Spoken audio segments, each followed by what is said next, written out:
नमस्कार, पेश आज का न्यूज पॉइंट में विज्ञान प्रकाश। और इस वक्त जो बड़ी खबरें आ रही हैं उसके हिसाब से जेएनयू में माहौल बहुत कन्हैया के इंतजार का है। कन्हैया जो है, जिन्हें अंतरिम जमानत मिल चुकी है, वो जेल से रिहा उन्हें कर दिया गया है और कन्हैया की रिहाई चुपचाप तरीके से की गई है। कन्हैया की जमानत को लेकर सुरक्षा के कड़े इंतजाम किए गए हैं, क्योंकि पहले भी उसे कोर्ट में पेश करने के दौरान काफी धक्का मुक्की हुई थी। और ये तस्वीरें आपको सबको याद होंगी। कन्हैया पर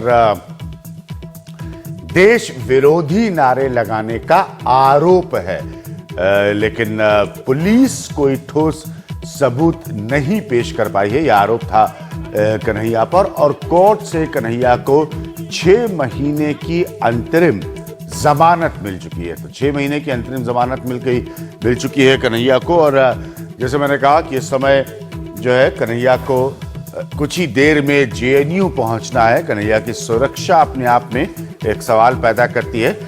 इस बात को लेकर कि जब कन्हैया को कोर्ट में पेश किया जा रहा था, तब कैसे कन्हैया के साथ धक्का मुक्की हुई है। हिमांशु हमारे साथ मौजूद हैं, सारी तस्वीर वहां की हिमांशु अब बयां करेंगे। हिमांशु,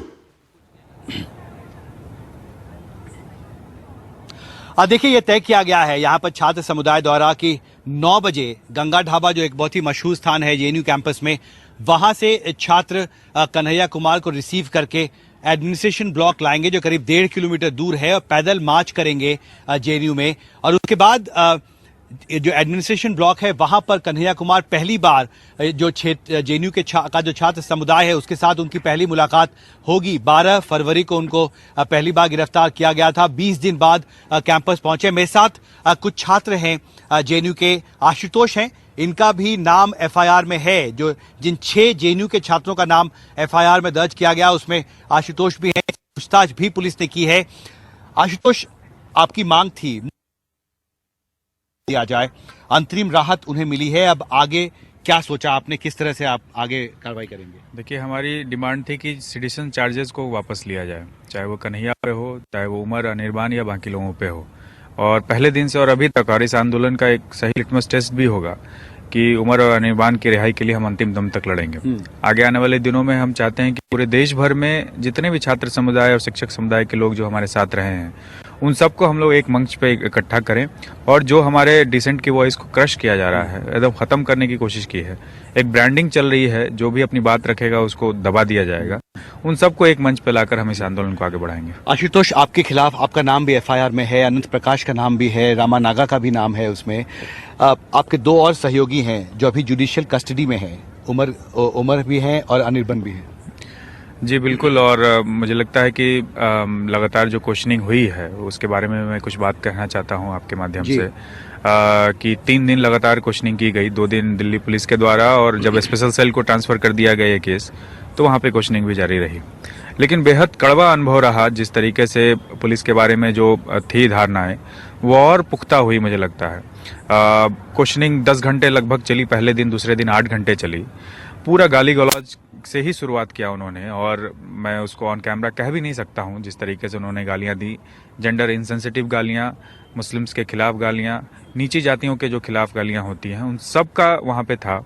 और 10-10 पुलिस वाले घेर कर आपको हैकल कर रहे थे बकायदा, कि आप ये कबूल करो कि ये बात है, आप कबूल करो कि आप लोग दोषी हो। आप महत्वपूर्ण बात कह रहे हैं। आप ये कह रहे हैं कि जब दिल्ली पुलिस ने आपसे पूछताछ की इस मामले में, तो आप पर दबाव डालने की कोशिश की गई कि आप एक तरह का बयान दें। एक तरह का बयान दें, और बार बार हम लोग स्पष्ट कर रहे थे कि हम लोग पुराने एक्टिविस्ट होने के कारण, चाहे असहमति रहती हो डिफरेंट ग्रुप्स में, लेकिन वो अपनी बात कह सकें, इसके लिए हम लोग सारे लोग इंश्योर करते हैं। व्यक्ति की आज़ादी सबको होनी चाहिए। लेकिन पूरे क्वेश्चनिंग के दौरान ऐसा लग रहा था कि वो धारणा पहले से बनाए हुए थे, जेएनयू के प्रति जो धारणा है उनकी, और उनका कंक्लूजन पहले से फिक्स था, बस उन्हें फैक्ट्स पुट करने थे उसमें। लेकिन उनको कुछ शायद मिला नहीं होगा, क्योंकि हम लोगों ने कोई गुनाह किया नहीं। जी, काफी सवाल हैं जिस तरह से दिल्ली पुलिस ने इस मामले की जांच की है। आशुतोष के साथ पूछताछ हो चुकी है दिल्ली पुलिस की।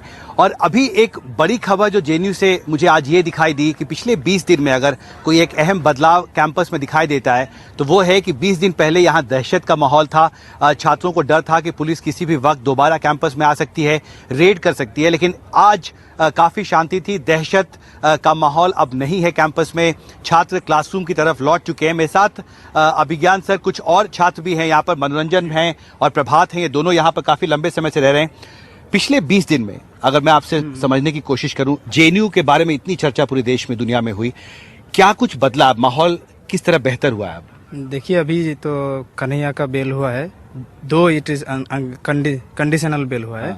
तो अभी मतलब जो माहौल था वो अभी बहुत सुधर गया है, क्योंकि अगर कोई मतलब विचारण करता है यहाँ पर और फिर भी फॉल्स चार्जेज में, तो ये तो हमारे ऊपर भी एक सवाल होता है ना कि हमारे प्रेसिडेंट को उठा लिया गया है ऐसे, तो हमको तो किसी भी टाइम में उठा सकता है ये लोग।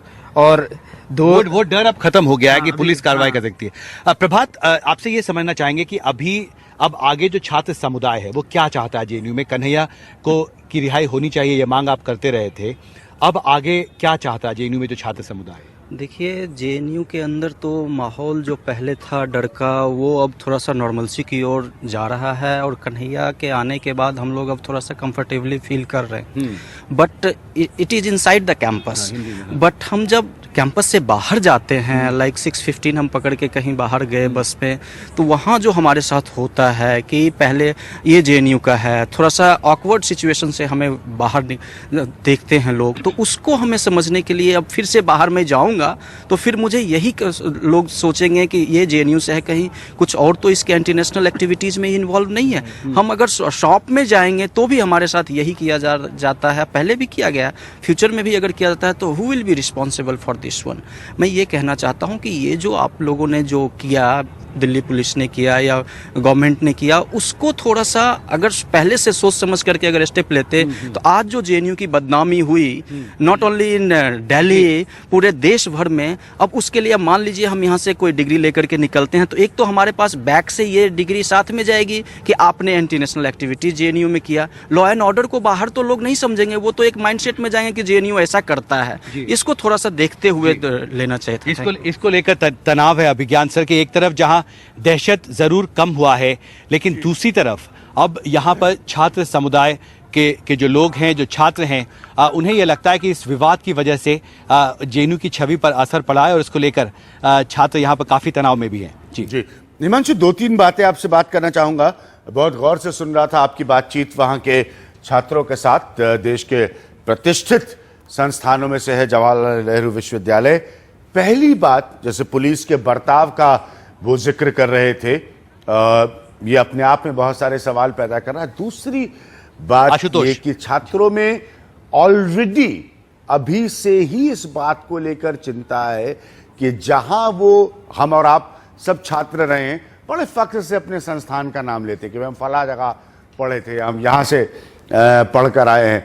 अभी से इनके दिमाग में एक किस्म की सोच आ रही कि कहीं ये बताएं कि ये जेएनयू से हैं तो लोग इनको अलग नजरिए से ना देखें। क्या ये आपके हिसाब से सबसे गंभीर चिंता की बात है? निश्चित तौर पर आज पूरे दिन, एक बहुत अहम सवाल आपने पूछा, आज पूरे दिन, मैं आज सुबह 9 बजे से जेएनयू कैंपस में हूं, मैंने सैकड़ों छात्रों से बात की है यहां पर, और एक बात जिसको लेकर सबसे ज्यादा तनाव दिखा है, एक तरफ दहशत जरूर कम हुआ है, छात्र क्लासरूम की तरफ लौटे जरूर हैं, ऐसा लगता है सरफेस पर कि सब कुछ सामान्य हुआ है, लेकिन अंदर में जो जेएनयू की जो छवि है उस पर असर पड़ा है और इसको लेकर काफी तनाव है छात्रों में। आपने प्रभात को सुना, प्रभात मुझे बता रहे थे कि जब वो बस में पहले ट्रैवल करते थे और अब जब वो बस में जाते हैं तो किस तरह से बस के ड्राइवर और कंडक्टर भी उनके साथ बर्ताव करते हैं। तो एक जो छवि थी जेएनयू की, एक बहुत ही अच्छे संस्थान की जहां पर एक ओपन एनवायरनमेंट है, खुले वातावरण में बहस होती है, उस छवि पर इस विवाद की वजह से असर पड़ा है और ये तनाव अब यहाँ के छात्रों को सताने लगा है कि जब वो पढ़कर यहाँ से डिग्री लेकर बाहर निकलेंगे तो क्या उनके साथ दुनिया वही बर्ताव करेगी। जो बर्ताव इस विवाद से पहले उनके साथ होता था, ये एक सवाल उनके मन में जरूर खड़ा हुआ है इस विवाद की वजह से। जी हिमांशु, बहुत बहुत शुक्रिया। हम लगातार आपसे जानकारी लेते रहेंगे। हम ये जरूर जानना चाहेंगे और बल्कि सबको ये जानना जरूरी है कि जेएनयू जैसी जगह का एक बड़े शिक्षण संस्थान का जो आम छात्र है वो कन्हैया की वापसी को कैसे देखता है। इन सबके बीच स्वाभाविक है अपने बेटे को लेकर सभी माता पिता चिंतित रहते हैं और वही स्थिति कन्हैया के मां और पिता की थी और अब वो क्या महसूस कर रहे हैं ये मैं आपको सुना रहा हूं। मैं वैसी माँ हूँ जो मेरा अपना परवरिश पर पूरा भरोसा है और शुरू से मैं यही बोल रही हूँ जो मेरा बेटा दोषद्रोही नहीं है, उसे साजिश की तरह फंसाया गया है और जो देशद्रोही हैं वो तो पकड़ा नहीं रहे हैं। आजादी तो अभी कंप्लीट नहीं मिला है, 6 महीना का अंतरिम जमानत मिला है। उसको तो मतलब क्लीन चिट देना चाहिए था, कोई ऐसी चार्ज नहीं बनता है उस पर। तो साजिश के तहत उसको फंसाया है। हमारी पहली जीत हुई है, आगे की लड़ाई अभी बाकी है। फिर भी जमानत मिल गई, थोड़ा रिलीफ तो हुआ होगा आप लोग को? बहुत रिलीफ हुआ है, जो टेंशन था वो समाप्त हो गया है अभी तत्काल।